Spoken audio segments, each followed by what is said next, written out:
joining me, we have Paula and David, and they are from the Wilkes Playmakers. And they are going to be talking with us about a very cool performance coming up. Actually, 7 performances, you were just telling me. Yes. So plenty of chances to catch this. Definitely do want to go ahead and pay close attention and plan to attend one of these performances. We're going to start by talking a little bit about Wilkes Playmakers for any of our viewers who may not be familiar with who you guys are and what you do. So why don't you start by giving us a little background information? Okay, Wilkes Playmakers is the local community theater in Wilkes County. We've been in existence since 1990, so we're 24 years old now. Wow. We do our performances at Benton Hall, which is a historic old school building there in North Wilkesboro. It's located at 300 D Street in North Wilkesboro. It's a very charming place, but we've been in existence for 24 years, and just the last few years we joined the High Country Theater Alliance, and that's kind of what led us into choosing this show, The Complete Works of William Shakespeare Abridged, for our spring show this year. Fantastic. Now, how many shows do you guys do every year? Well, it varies. It averages between 3 to 4. Last year we pulled off 6. Wow. And we're an all-volunteer organization, so that was a little hairy at times. So this year we're cutting back. We're doing this show. We have another main stage show planned for the fall. And then we're also starting to renew our Black Box series, which is, we have a Black Box space there at Benton Hall. It's for smaller shows. They're maybe a little edgier, and keep our main stage productions for more wide audience appeal type things. Fantastic. Now, tell us how you're involved with Wilkes Playmakers. I'm the president of the board of Wilkes Playmakers. As I said, we, for the last 3 years, have been an all-volunteer organization, so I serve as president of the board, and for this show, I'm the producer for this show. And everything else that needs to be done. So you kind of wear many hats. Yeah, wear whatever hat is needed. Fantastic. Now, talk with us a little bit about how you got involved with Wilkes Playmakers. I got involved with Wilkes Playmakers when I was 14. I was narrator number 4 in Aladdin Jr. But it grew a little bit from there, obviously. Like I said, I started theater when I was 14, and I went to college at Lee's McRae up in Banner Elk, and I graduated there with a Bachelor of Arts in Performing Arts Studies. Awesome. And since then, I've been in Greensboro stage managing and making money. So. Very cool. Yeah. Now, talk with us about your role in this particular performance. In this particular performance, I am playing myself. The show was originally written by 3 men, Jess Winfield, Adam Long, and Daniel Singer. We originally had 3 men cast, but then something came up and we weren't able to do it. We couldn't find anybody else to do it, so I ended up having to take on that. But the role that I'm playing is basically myself. All of the characters, we've changed their names to be our own names, so we talk to each other and say our real names and do things that we think are funny and things that we like in the show. But it's all just us being ridiculously high energy and talking about William Shakespeare, which a lot of people aren't very into, I've found out. But it seems really boring, but I mean, you get into it and you realize how much he did for English literature, and it makes it a little easier to understand. You know, we're poking fun at him a little bit, but I think he would appreciate it. It's kind of like a roast of Shakespeare. It is a roast of Shakespeare. And we have had a lot of Shakespeare-related events and activities going on here in this area recently with his 450th birthday last week. So this play sounds like it's just in time. Yeah.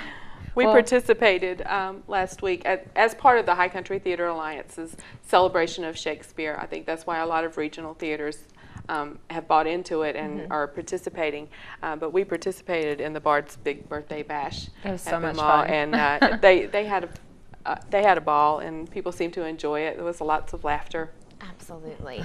So talk with us a little bit about this performance. Don't give too much away, but tell us a little bit about what kind of the storyline and the plot here is. Well, I mean, like I said, it's just 3 dudes, me being a dude, getting together. And basically our concept of the show was these 3 guys get together and they want to tell everybody about how amazing Shakespeare is, but they really don't have any clue what they're doing. They slowly realize that they have no idea what's going on or how much they really know about Shakespeare. So it's they just slap a set together and they get some props and they grab some costumes from whatever they can, and then they do everything they know about Shakespeare as fast as possible. And it turned out to be really funny, actually. You think it's going to be really difficult. And it was. It's the most challenging show I think I've ever done in my entire life. And I've done a few of them. But it was just having those three people. We have to do Hamlet backwards for a scene, and it is insanely crazy. We do Hamlet backwards, and there are Godzilla references and spit takes, and it's like crazy. Rapping. It's really just learning about Shakespeare in the most ridiculous way humanly possible. I don't know what other way to explain it. Okay, so this is going to be a little educational as well.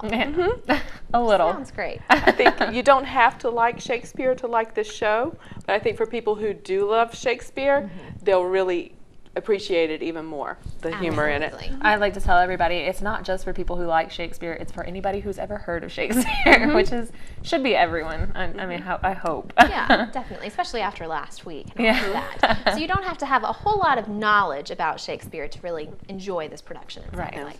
We'll give all of it to you. That's great. Now, this must have been a great learning experience for you as well. It was. The only directing experience that I had ever had was at Lees McRae College. I did a one act, but this was so different because we had an actual set that had to be built, had all of these props, and I ended up getting the props myself too, and I did the lights and all this stuff and everything that needed to be done.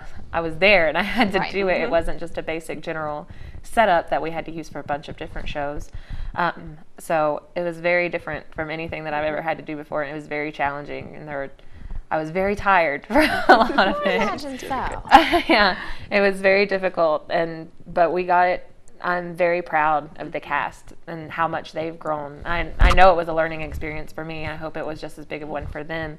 I can tell that they've grown so much since our very first rehearsal, and they might have hated me for a little bit of it. But hopefully, when they see how funny it is, they'll love me. Maybe. Now, talk with us about the work that goes into putting something like this on. How long have you guys been preparing? Well, we knew that we were going to participate in the High Country Theater Alliance celebration of Shakespeare months and months ago, and we had to turn in our show that we were going to do. So we started that process, just the initial planning, but the actual rehearsal time, we've been at it about, 8 weeks now? 7 weeks. 7 weeks, something like that. As far as, from planning the auditions and choosing a director and things like that. So that's kind of how much we've been really hardcore into getting this one done, pulled together. And I was actually doing this show while I was working on another show in Greensboro, so we had to work She was around driving that. back and forth. And one of our actors, he works all the time, so we had to work around that schedule. And the other actor just got married, and it was insane. We had to work around all of it. And you make room for theater because you love it. Absolutely. And I'm sure that's something that you guys deal with a lot with community theater. Everyone does have such different schedules. I'm sure it's hard to kind of get everybody in the same place at the same time. Yeah, well, I made sure to make a rehearsal schedule at the very beginning. And luckily for me, we had Merle Fest off, so that gave us a little bit of a break. Right. But we got in there, we worked hard when we had the chance, and I think it definitely shows. I mean, it would be nice to have another 3 weeks to do it, but obviously. Everybody always says that. I always wish there was just one more day. One more day. Yeah, absolutely. So you are directing and then also on stage. Yes. Okay, talk with us about that dynamic. That sounds difficult. Oh my goodness, it was way more difficult than I thought it was going to be. Like I said, we had an actor who just wasn't able to do it. He had a lot of stuff come up, and we were completely understanding of that. So when we couldn't find anybody else to do it, I decided, we talked, and I said, okay, do it. Why not? I tried, and I told her, I was like, I can do this. It's fine. This will be easy for me. Yeah. It was not easy, not at all. It's not easy, but she's done it, and we've stepped in. We had an assistant director, and I've stepped in to help. But I give all the credit to her. She can pull it off. It was really hard though, because there was times when I would be standing on stage in my line or in my light, and I would turn around completely out of character and look at somebody and say, "Don't do that there," and then go back to my line. And they would. I'm sure it was difficult at times, but I think it definitely it gave me a real sense of perspective being in both places at the same time, seeing what I needed from myself as an actor and what an actor needed from the director at that point. So. Absolutely. So you're directing, you're producing. Talk with us about what those roles include and kind of how they work together. Well, for the producer's part, it's getting all the players in piece or in place as far as finding, people to build the sets and people to help the lights and people to run the lights and those kinds of things, so that the director doesn't have to worry about those kinds of things. When we had the problem come up with needing to replace cast member, we talked together and we worked together to try to do that. So it's basically just doing all those things behind the scenes that have to happen so that the director doesn't have to do it. Because I've been in the shoes before where you don't have a producer and it boils down to a lot of responsibility for one person. Definitely. So, She is greatly appreciated. A lot of teamwork here. And that's what it's about in community theater, is teamwork. Definitely. Now, how many people are involved in this production total, as far as cast, crew, all of that? Well, just in the cast, there are just 3 people. In the crew, we have, or the cast is kind of the crew. And then we have a couple of whiteboard operators, and then we have a stage manager. And that's not including the various people that came in to build the set and things like that. Definitely. Now, talk with us a little bit about the sets and the costumes and what people can expect. They're a modge podge of whatever we could find. Like I said, it's just 3 dudes getting together and trying to put on a show about Shakespeare. So I bought all of our props at the Dollar Tree. Every single one of them. We spent maybe, $30 on props altogether. There you go. Yeah, and it works for this show. It plays well with this show and this concept. We have foam swords and toy boats. Yeah, terrible wigs, which are hilarious. And it actually turned out to be really funny because in the show I wear 2 or 3 beards and the men wear dresses and wigs. So it was a little gender reversal, except it was great for me because I don't have to wear a dress. There you go. The set is a basic 3 levels with platforms with some columns. We didn't want the set to take away from the action and the energy of the actors there. So it's just a basic, you could play any Shakespeare show on this set. So. And we will. And play you all will. of them. Now, is that difficult when you're doing a production that has so many different storylines in one piece? I would imagine it's hard to keep up with what part you're doing. Oh yeah, it's really difficult. It's just practice. It jumps all over. It goes from Romeo and Juliet to Troilus and Cressida and Hamlet and the Scottish play, and they jump all around. Right. So literally all of his plays. All 37 in 97 minutes. Amazing. Now talk with us about the audition process. What kinds of characters were you looking for? Well, for this show, I really wanted people who could, and it's not that everybody who showed up didn't do a fantastic job. They really did. I wanted to get somebody who was over 18 because there's a little bit of, mature content in this show. We like to think so. But I did try to look for people who were over 18, and then I tried to look for people who were they were completely fine with looking ridiculous on stage, which I made them do quite often. And I even found 2 people who they were totally fine with doing whatever on stage, and there were sometimes I would tell them to do something and they'd be like, okay. And then they'd try it. And it was really funny. And then they trusted me a little bit, hopefully. But I was mainly looking for people who would get on stage and do what I asked them to and not be afraid. Right. And I got really lucky with the actors that we did get. Both of their names are David. It's the David show. Okay. It's very confusing during rehearsals. I would imagine so, yeah. Now, talk with us a little bit about the performances you guys are doing. 7 different performances. Yes. How do you keep up your energy level?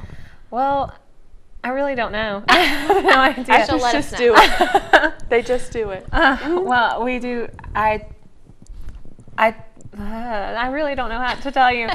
We try really hard to give every audience the same show, and I think that's really important for us, especially, like I said, I grew up here, so every show that I've done, I've tried to give the same audience the same thing, just as good as it was the very first time I sang as narrator number 4. So I tried to do that, and I think the guys do too. They really do. want everybody to enjoy it just as much as every other audience does, and they understand that even if we're exhausted by the end of the show, that it was worth it when people walk out of there laughing or telling other people about how great it is, so that we can keep up Benton Hall and keep up the Playmakers and keep it alive for future generations. Because I would hate to think of my life how it would have been if I hadn't had Wilkes Playmakers in Benton Hall. Right, absolutely. So we open tomorrow night, Friday night. Yes, we do. Now, talk with us about how you guys are feeling about that. You ready? A little nervous? I'm so nervous. She's gonna be fine. Yeah, I think so too. I think the cast is DJ or David, and David Masuko and David Lyles, and between the three of them, they have a lot of stage experience. So they know how to get their energy up, and I know they're going to do a great job. So Absolutely. Hopefully. Oh, You will. Now tell us about this last 24 hours or so leading up to the production. What are the things that you're going to be doing later today and tonight and tomorrow morning? I have to fix a toy phone. I know that. And I have to tie a sheet to a stick. Okay. Very Remember that. important thing. That's on my list. I have to make a fake ghost, and that's one of our props. Okay. But it's mainly just a mad rush to get everything finished in time. final cleaning of the, Yeah, the we have to stage clean and up the everything. theater. We have to make sure everybody has what they need. Get ready.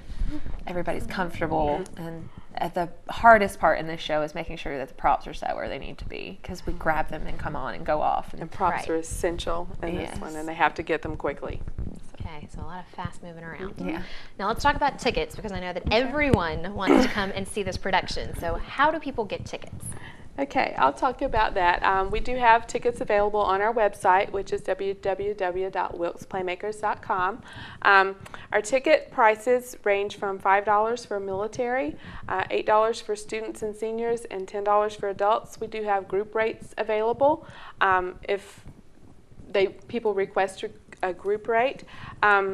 The other thing, our Thursday, May 8th performance is a pay what you can night with a minimum $2 ticket. So anywhere from $2 to $10, you can get in on that Thursday night. And we've just been doing that the last couple of shows, we're finding that young couples like to make that a cheap date night. Definitely. So yeah, come out on Thursday night for pay what you can night. But we also like for you to come for regular ticket prices also.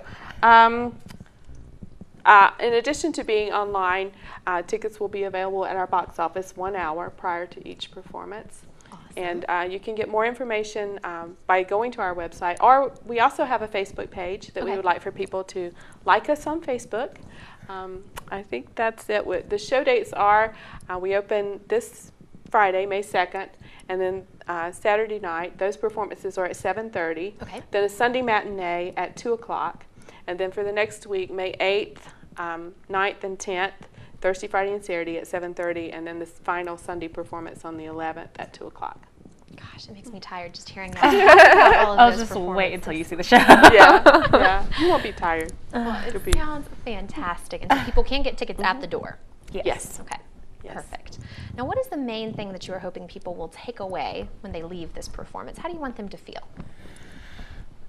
Oh, I hope they're not as exhausted as we are by the end of it. I hope their sides ache from laughter. Yeah. I really hope they learn something too. I hated Shakespeare when I was in high school because it was so boring, and it was so, it's just so awful. And I thought, and I've realized I had the opportunity to go to London, which was fantastic, and my professor told me, she's like, you'll like Shakespeare by the end of this. And I really did.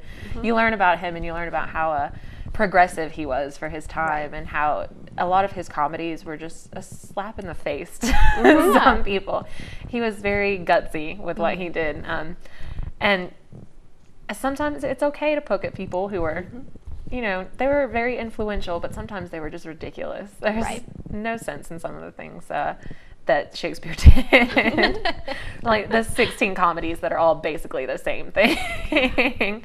But they're each very much appreciated. But I really hope they learn that Shakespeare was very influential in our language and our everyday life. We use phrases that he used, that he made up hundreds and hundreds of years ago, which, I mean, I'd never met anybody who just makes up a new word when they can't think of one. Exactly. I feel like I do that sometimes with things I spell wrong. Not as successful as Shakespeare was, though. You just talk to Webster about it and Yeah. get it. It's fine. Well, that's a great point. I think Shakespeare is very influential in a lot of people's lives in ways that we don't even realize. So it's been really great this past month to be able to celebrate him and kind of conclude things here with this great performance. Now, again, starts tomorrow, Friday, and runs through May 10th. 11th. 11th. Okay, 7 performances. Plenty of chances. You can get tickets at the door. And remind us the location one more time of the performances. Okay, it's at Benton Hall, which is at 300 D Street in North Wilkesboro. And if you need information, you can also call our number is 336-838-PLAY, which is 7529. Perfect. So, yeah, 300 D Street, North Wilkesboro. It's a big old school building. So, beautiful old building. Sounds great. Sounds And like the theater perfect is place. upstairs Okay. in the building. Good to know, good to know. Well, thank you ladies so much for coming in. We'll let you go get back to work. I know this is a busy day for you guys, but thank you so much and best of luck. Thank you. We appreciate it. Absolutely. And we will be back right after these messages with more of the Mountain Television Network.